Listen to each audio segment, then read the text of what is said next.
Neighborhood turns grief into action after several violent incidents. I think generally the community left with more questions than answers tonight, yeah. The frustration some Leslieville neighbors put on display after a town hall over a local supervised injection site.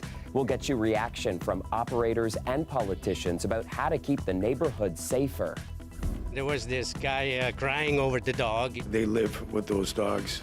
They become part of their immediate family. Plus, the emotional outpouring for a police dog killed in the line of duty. We've been working very hard, focusing on approving units. And amid Ontario's housing crisis, we're adding up new home approvals in the province. Find out which community north of Toronto is seeing among the fastest growth and which GTA communities are falling way behind.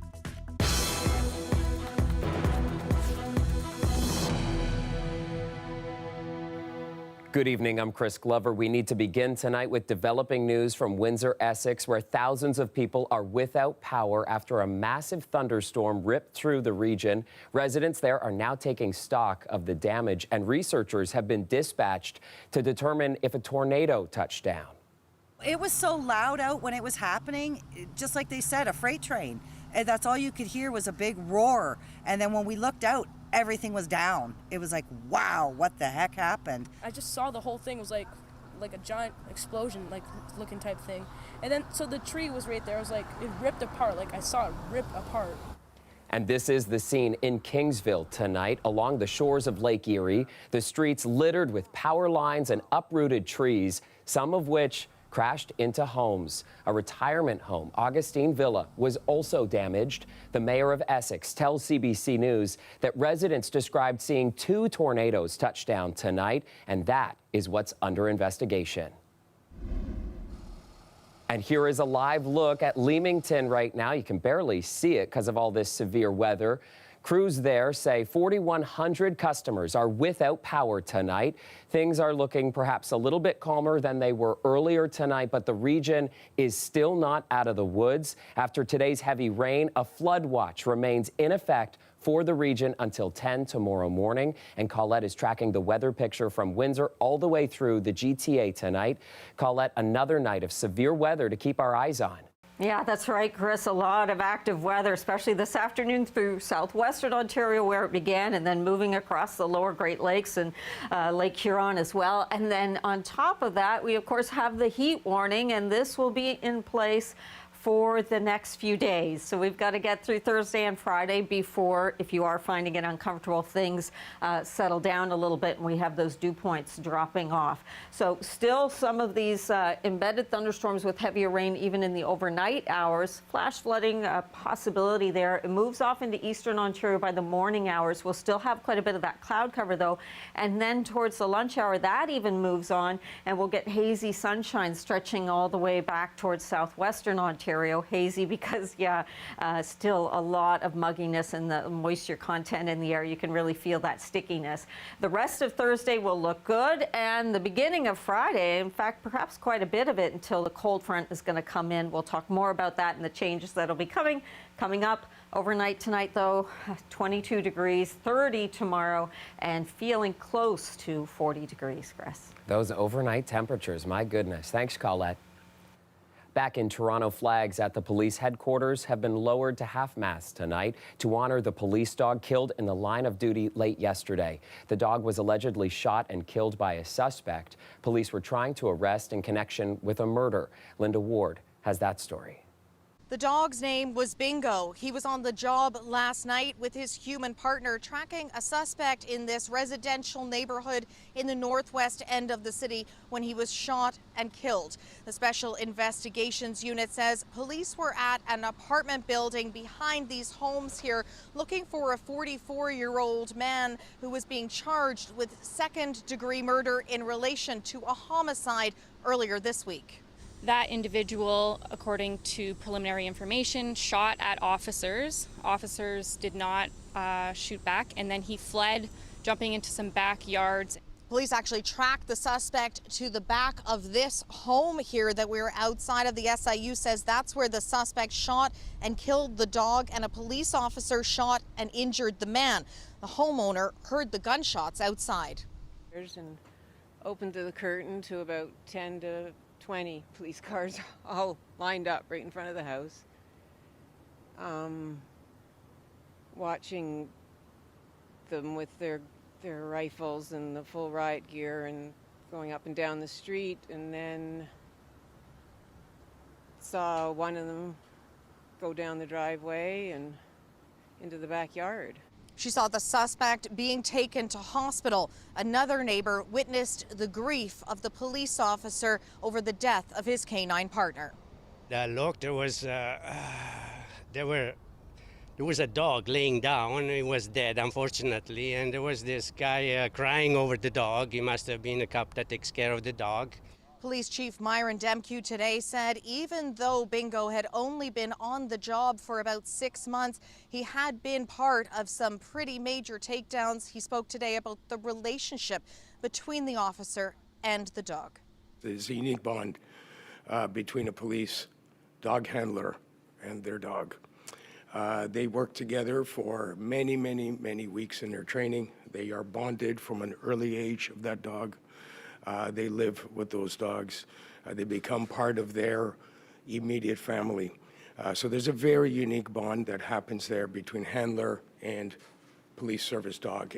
There's been an outpouring of support and emotion on social media today, many thanking Bingo for his service, others saying he died a hero. Linda Ward, CBC News, Toronto. Returning now to our top story from last night, the deadly shooting near Sherbourne and Shooter in Toronto's downtown. Police have now confirmed the identity of the victim, who was gunned down in the middle of the day. Greg Ross has the latest details. Police say 36-year-old Mohammed Ahmed is the city's latest homicide victim. Just after 12 p.m. yesterday, someone reported gunshots in the Moss Park area.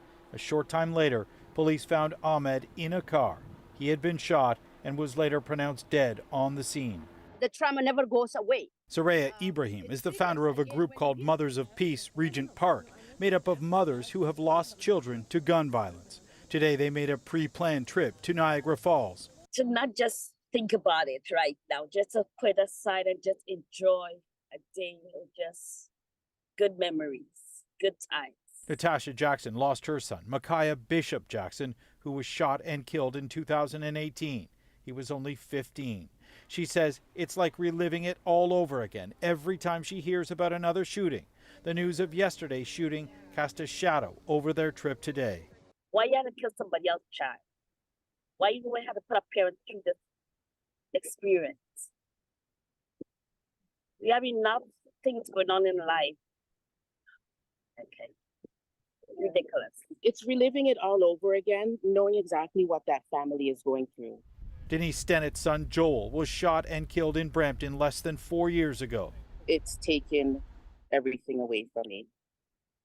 So every time I do see a shooting that occurs, it's like another mother, another family has to go through what I'm going through. And it's a lifelong of mourning. She says this has to stop.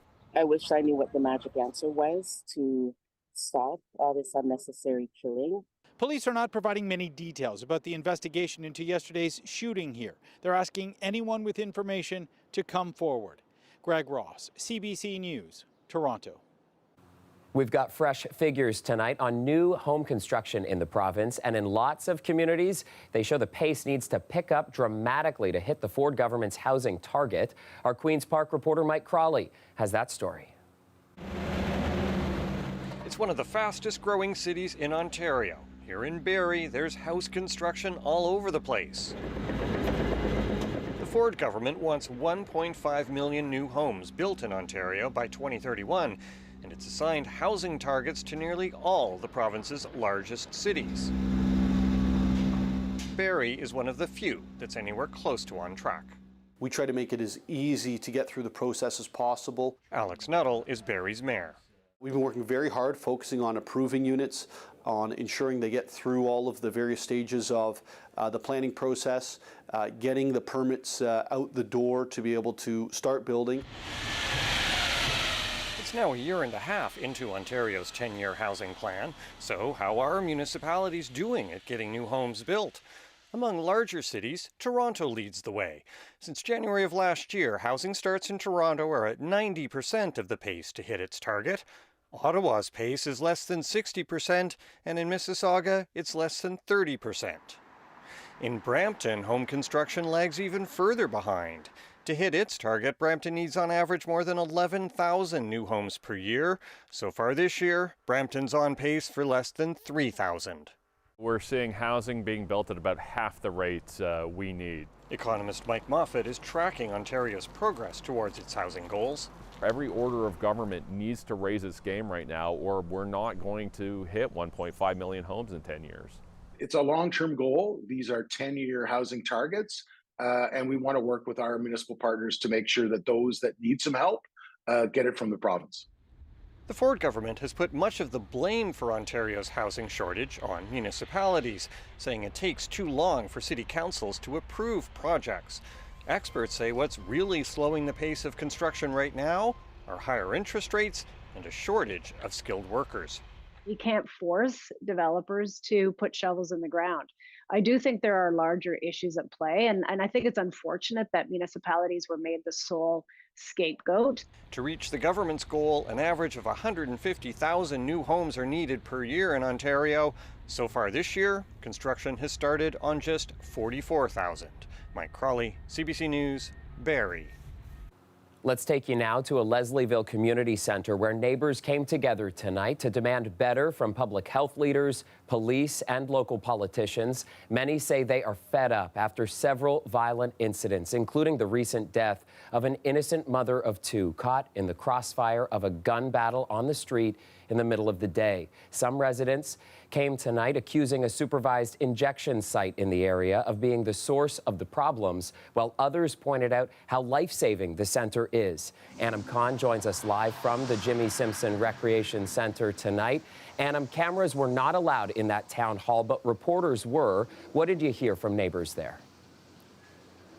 So, Chris, they just want safety in their neighborhood. This is a community that's still reeling from trauma after a senseless death in the area. And I spoke to organizers and residents, and they're very much in favor of a supervised injection site. They just want more accountability for the delivery of services here.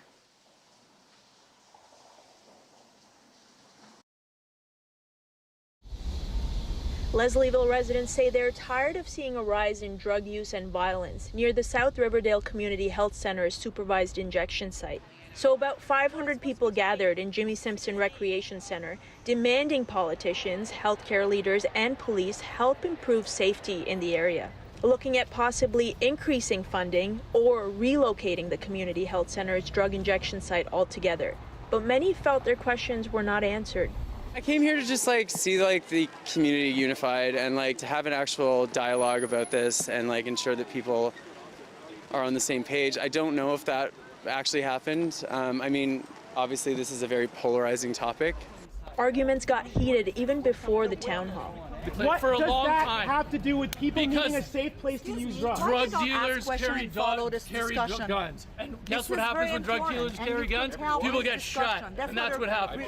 Many have felt a heightened sense of danger recently. The death of Caroline Hubner-Macarat only amplified that. Even before the innocent mother of two was shot and killed on the street about 2 weeks ago, residents presented data to the center that showed over 350 incidents took place around the area in just over a month and a half. People overdosing in the street, sort of in the laneways, in the streets, on the sidewalks.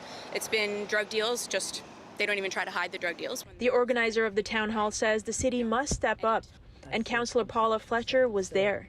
The city overall does not have any ongoing operational control or involvement in this site. It is a provincially operated health center.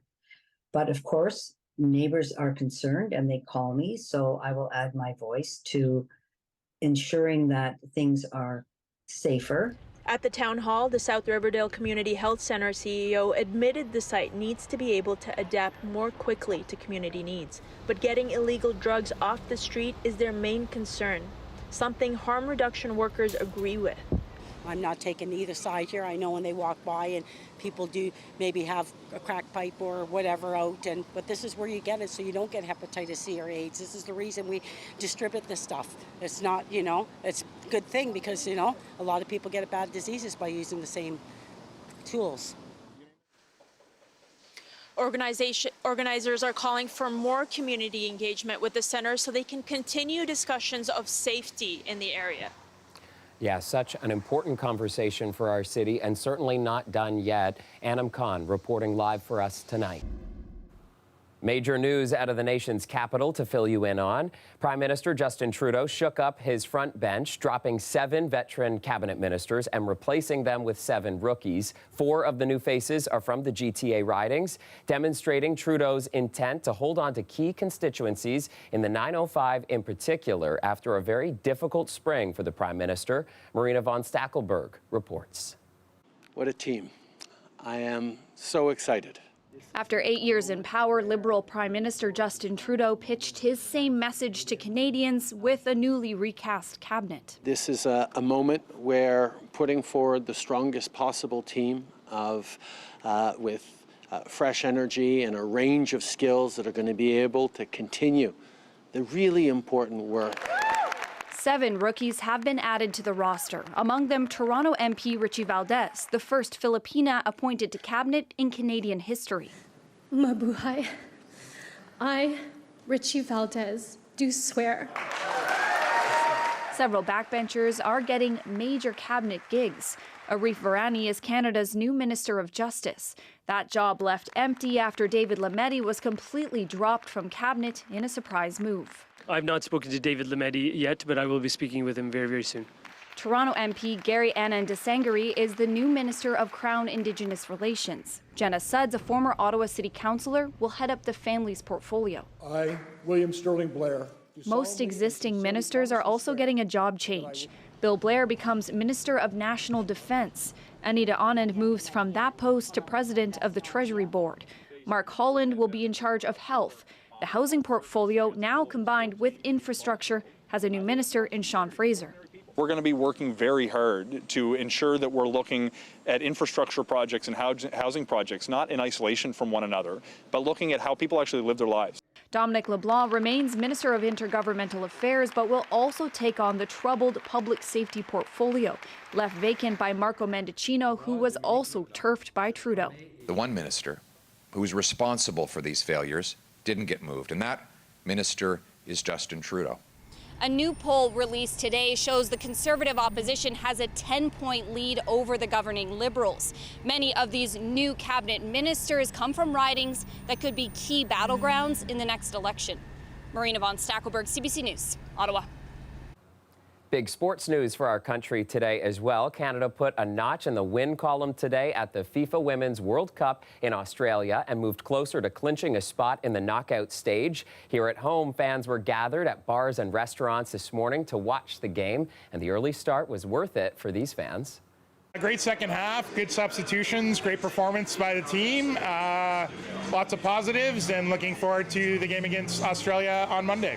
It was good in the end, yeah. Night and day between the first and second halves. They looked way, way better, got a couple goals, and yeah, bodes well for the future.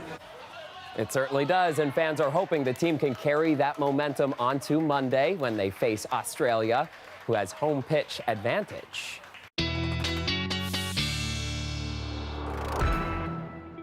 Colette's back now, and Colette, when the temperature stays hot like this, we know to be prepared for severe summer storms.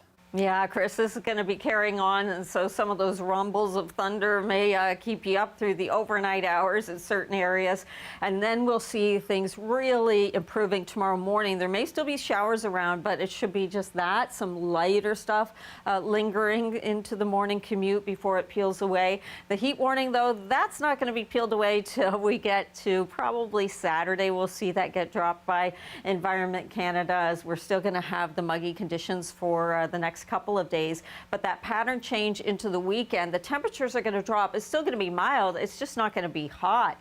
And in fact, the daytime highs will run a couple of degrees below seasonal for this time of year. But still, like I said, still going to be mild. Don't worry too much. It'll be comfortable. So just looking at some of those heavier rains and still even back towards southwestern Ontario, that's got to work its way through. By tomorrow morning, the morning commute, we could have some wet roads, still some light showers lingering, but the heavier stuff is off along the north shore of Lake Ontario to the east and along the St. Lawrence. And then that moves away. The clouds are kind of left over with a bit of a hangover, and then those will move off too. And so we'll get into some hazy sun for the rest of Thursday, and it turns into quite a nice day and a drier day. Friday starts off that way as well. And then there's not a lot of agreement yet on the timing of the cold front that's going to be coming in. And that timing will be important as to whether it will spark some more active weather. But certainly we will see it drying the air out, and along it there'll be some showers and thunderstorms. These kinds of conditions are so highly localized that the models have trouble picking up. But just to show you some areas with the heavier rains, because the atmosphere is so juicy, there could be areas with some significant amounts as we've been seeing elsewhere. So overnight temperatures, yeah, they're mild too, and that's part of the reason we get that heat warning. It's not just about the daytime highs, it's the overnight lows too. So there you are, a couple days of it. Saturday, some lingering showers, yes, into the weekend, but look at those temperatures, mid-20s. Sunday, the best day I would expect of the weekend. Making plans for Sunday. All right, thank you. Finally tonight, some sad news from the world of entertainment. Irish singer Sinead O'Connor has died.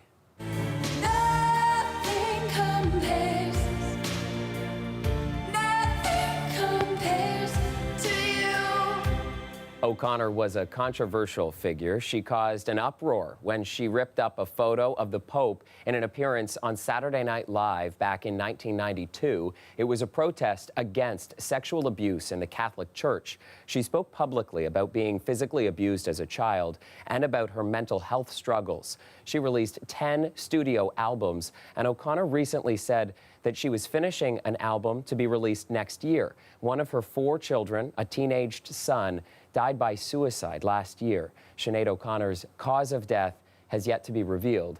She was 56 years old. And that is our show for you tonight. Thank you so much for watching. Maribel Tarouk has your next local newscast tomorrow at 6, and Talia Ricci has you covered tomorrow at 11. Have a great night, everyone.